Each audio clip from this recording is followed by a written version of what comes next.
신안산대학교 지나가요.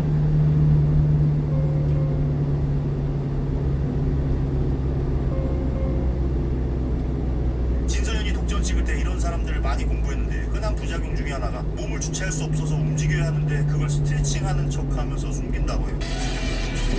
역시 오랜만이에요.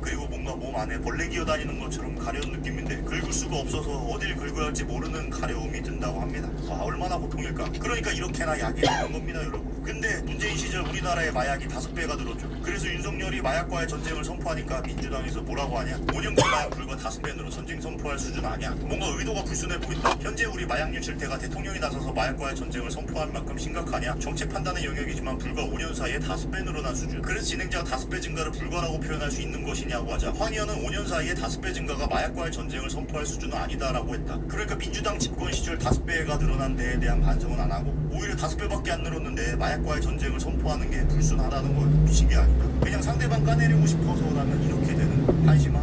어쨌든 오늘은 이성균에 이어서 지리도 하다가 걸렸다는 내용인데 영상을 보면 좀 충격적입니다. 그래서 오늘 한 줄평. 저거 보면 그냥 지금 걸린 게 다행인 것 같다.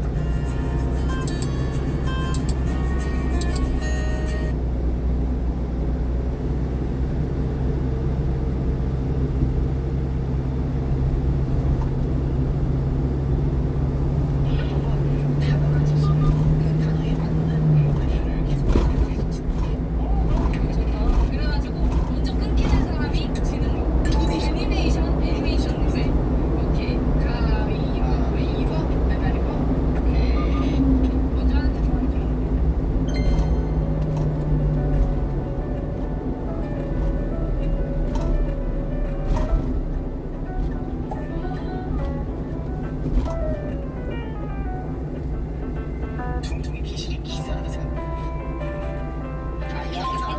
해상 방면 지하철으로 진입하세요. 감사합니다. 자, 감사합니다.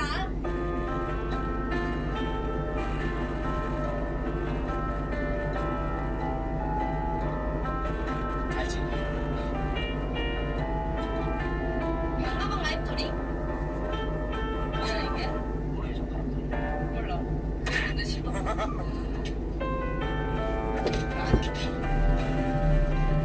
이름은 탐정. 내 이름은 아들 탐정이죠. 주중에 문을 타라. 그러다가 어제 무시고 잡긴 했던 나는 인생 어린아이가 돼 있어다. 내 정체를 숨쉬 미란 인구가 이 집에 들어가. 잡고 시켜야 한다. 없다.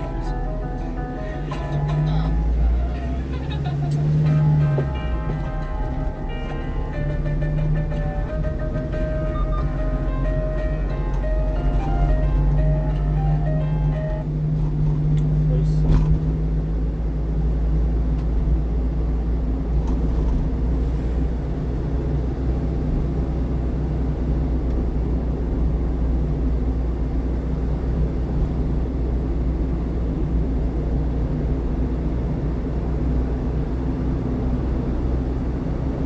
잠시 후 지하철으로 진입하세요.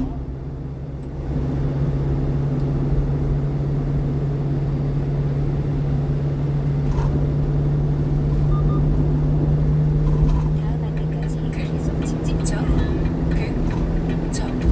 카드 긁고 주식 적립 미래세 현대카드 카드 포인트가 스타바이크처럼 적립되니까 이런 카드 처음이니까 오직 미래세 현대카드. 인구 통계가 나올 때마다 거대 우리나라 저출산 현상의 심각함을 실감하게 됩니다. 지난 8월 태어난 아기가 1년 전보다 3,000명 가까이 줄어 8월 기준 15년 전 최대폭으로 취재기자 연결해 알아보겠습니다. 이승은 기자. 네, 경제부입니다. 네, 연말로 갈수록 태어나는 아기가 적어진다 이렇게 말하지만 그래도 8월까지는 2만 명대를 유지했는데요. 올해는 18,000여 명밖에 안 태어났다고.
세계 관심이 중동, 이스라엘 쪽으로 쏠리니까 이 우크라이나에 들어오는 이런 지원 이런 것들이 많이 줄어들 가능성이 있다.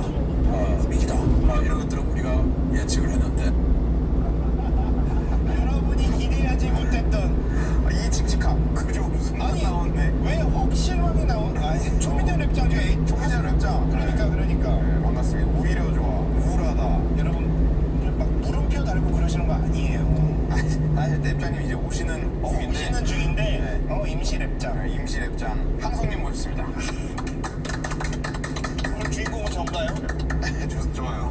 제임스 공룡 얘기하시죠. 그러니까 제임스 웹이 바라본 공룡 이야기. 사실 오늘 이제 우리 아주 핫한 주제 공룡에 대해서 다루기 위해서 이분은 이름이 없어요. 저희처럼 제임스 웹 항성 약 이제 공룡을 전공하신 공룡 박사님. 반갑습니다. 공룡님이십니다. 공룡님. 공룡을 전공하셨어요? 네. 아. 야, 근데 이거 진짜 멋있지 않아요? 아니 공룡 학과 없잖아. 어떻게 하면 공룡을 전공할 수 있죠? 일단은요 고생물학 고생물학. 그러면 박사학위의 과도 생물학과요? 어떻게 다? 지질학과입니다. 지질학과. 지질학과인데 세부 전공을 공룡을 하신 거군요. 네. 지질학 안에 고생물학, 그 안에 척추고생물학, 그 속에 공룡. 공룡 박사님은 그 공룡 중에서도 뭐 예를 들면 박사학위 논문은 또 어떤 공룡 이런 게 있어요? 그렇죠. 공룡을 전공했다 하면은 모든 공룡을 다 한다고 생각하는 사람들 많은데 네, 그렇진 아니죠. 않고요. 제 전공은 이제 갑옷 공룡. 트리케라톱스. 아니에요. 아니야? 트리케라톱스는 뿔공룡이에요. 친구고요. 뿔공룡, 갑옷공룡 이런 게 몇 종류 정도 돼요? 그러니까 큰 무리로 나눈다면은 7가지가 있어요. 7가지가 있어요. 육식공룡, 목긴 공룡, 목긴 공룡. 네, 쉽게 표현한 거예요. 좋아요. 목긴 공룡, 갑옷 공룡, 뿔공룡, 부리공룡, 쉽게 이제 박치기 공룡. 박쥐 공룡. 나왔어요. 대머리 공룡. 대머리 공룡. 박치기 공룡도 있죠. 인사할 시간도 많습니다. 여러분의 시간을 낭비해드릴 그렇지만 쿨한 과학. 랩미팅입니다. 반갑습니다, 교수님들. 네, 반갑습니다. 근데 오늘 공룡 중에 무슨 얘기 해주시는 거예요? 일단은요 사람들이 왜 공룡을 좋아하는지를 알아보고 어떻게 철학적으로 그리고 이제 공룡에 대한 오해가 오해가 많군요. 큰 것들이 있어요. 그럼 제가 한번 오늘 오해를 네, 여기 또 오해 전문이잖아요. 오해 전문을 네, 오해 전문, 오해 박사. 오해 박사. 그리고 또 있나요? 그리고 공룡을 어떻게 연구하는지를. 너무 궁금해요. 오늘 거의 취임집은 아닐 것 같아요. 뭐 요즘 날라다니시잖아요. 열심히 터트려. 랩장 요새 날라다닌다는 소문이 있어요. 가보시죠. 무슨 공룡 같으세요? 티라노사우루스. 맞습니다. 예. 티라노사우루스예요. 멋있다. 네. 멋있다, 멋있다. 사실 공룡하면 제일 먼저 떠오르는 동물이고요. 네. 지나가는 아이 붙잡고 너의 할머니 이름 뭐니 모르는데 티라노사우루스 다 알더라고요. 저 표본 같은 경우는 티라노사우루스가 이제 학명을 얻기 위해서 처음 이제 화석을 보고를 하잖아요. 그 기준이 되는 화석이에요. 스탠다드. 네. 저 화석이 있었기 때문에 우리가 다른 화석을 발견했을 때 저거랑 비교를 해서 같으면은 티라노사우루스구나라고 얘기를 할 수가 있는 거예요. 굉장히 중요한 되게 중요한 표. 네. 저게 처음 발견된 티라노사우루스인 거예요? 아니면 그 전에도 티라노사우루스 화석들은 발견이 됐었어요. 근데 저거를 이거를 티라노사우루스로 이름을 붙여야겠다라고 해서 학술지에 게재가 된 거는 저 부분이죠. 진짜 표본이 있군요. 70km. 이 친구 닮아요. 네. 많이 닮아요. 잘 생겼죠. 얘는 부채 공룡. 독구조라고도 하고요. 동창식 표현하는데 스피노 맞죠? 네, 맞습니다. 스피노사우루스라는 게 공룡을 연구하는 사람으로서 많은 질문들을 받아요. 특히 어린아이들이 많이 질문하는데 티라노사우루스랑 스피노사우루스랑 싸우면 누가 이기나? 조금 저 등에 지금 아이템 장착했거든. 네, 지금 현질했다는 소문이 있어요. 이거 누가 이기는지. 누가 이기나? 스피노사우루스 팬들한테는 죄송한 얘기지만 티라노가 이길 것 같습니다. 저 왜냐면요. 등뼈 무시하시는 건가요? 생각해보면 저기 등뼈예요. 저 친구가 발을 헛디뎌가지고 구르면은 등뼈가 다 부러지겠죠. 티라노사우루스라든지 스피노사우루스 같은 경우는 몸무게가 많이 나갑니다. 최대 9톤 그 이상 나가서 서로 추정하시는 분들도 계시는데 오늘날의 코끼리가 보통 한 5톤 정도 돼요. 몸무게가. 그러니까 그런 동물도 잘못 넘어지면은 뼈가 부러져요. 네. 걔네는 이제 정형외과가 없기 때문에. 근데 그렇게 따지면 등은 왜 저렇게 저쪽으로 진화한 거예요? 왜 이렇게 등뼈가 저렇게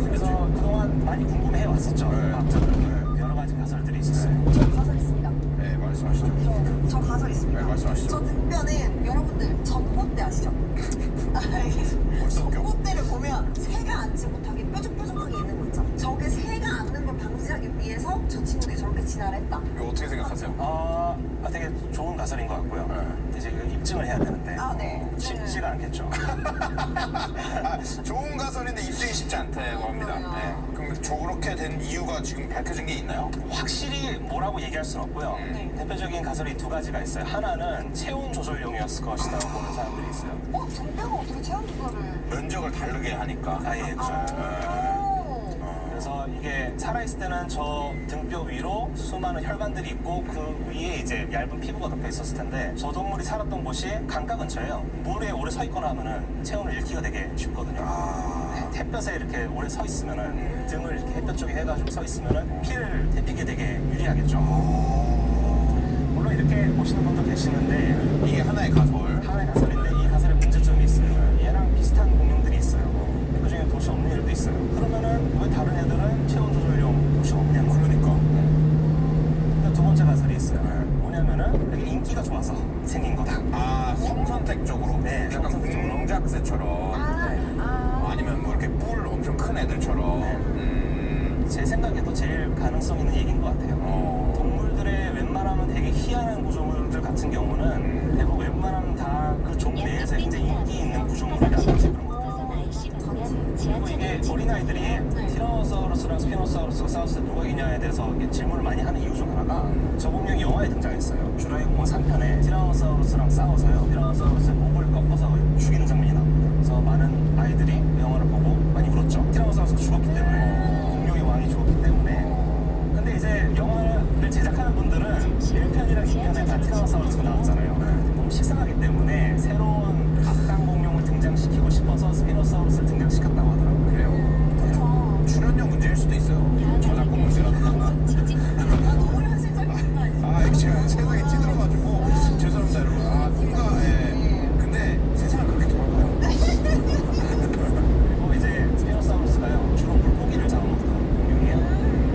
예전에는 이걸 잘 몰랐는데 굉장히 큰 동물이에요. 저 공룡이 티라노사우루스보다 좀 더 커요. 근데 물고기 먹는 거 가지고 내가 찰까 생각할 수가 있겠죠. 아니 거대한 물고기가 있었나? 네, 맞아요. 거대한 물고기들이 저 공룡이 살았던 환경에 살았던 물고기들을 보면요 자동차만한 물고기라든지 이런 것들이 살았어요. 그런 얘들을 잡아먹었던 게 저 스피노사우루스. 또 이제 이 친구도. 육식공룡보다 더 큰 애들이 있죠. 바로 초식공룡들이에요. 그래서 육식공룡들이 사실 몸집이 커진 이유 중 하나가 걔네들이 먹고 살았던 먹이에 해당되는 공룡들이 덩치가 커졌기 때문에 그렇거든요. 그런 얘네들을 사냥하기에는 큰 몸, 덩치가 적합했기 때문에 그래요. 그래서 그 지층에서 보통 큰 초식공룡이 나온다 그러면은 큰 육식공룡이 나와요. 네. 그래서 몇 가지 큰 애들을 소개를 할 텐데 이 공룡 같은 경우는요 옛날에 한때 이제 브라키오사우루스로 알려졌던 공룡이고요. 지금 이제 이름이 바뀌었어요. 기라파 티탄입니다. 기린 거인이에요. 기린 거인. 기라파 티탄. 기라파 타이탄 해가지고. 기라파 타이탄. 기라파 티탄. 네. 난 브라키오사우루스를 알고 있었는데. 브라키오사우루스라는 공룡이 따로 있기는 해요. 근데 그 친구는 북아메리카 대륙에서만 살았고요. 저 친구는 아프리카에서 발견됐어요. 근데 처음에 학자들이 발견했을 때는 그 브라키오사우루스에 해당되는 공룡의 화석이 굉장히 파편으로 나왔어요. 네, 다리뼈 몇 개, 척추뼈 몇 개밖에 안 나와가지고요. 아직까지도 브라키오사우루스의 전신 골격이 나온 적이 없어요. 얘 측량시구나. 네. 약간 외상 판다죠. 이렇게 주걱주걱해서 이렇게 생겼겠거니 한 거군요. 그래서 보통 저희가 보는 브라키오사우루스의 대부분의 그런 모습은 저 공룡 덕분에 복원할 수가 있었던 거예요. 되게 유사한 화성 동물이라서 시청이요. 비슷하게 생겼네. 아프리카에도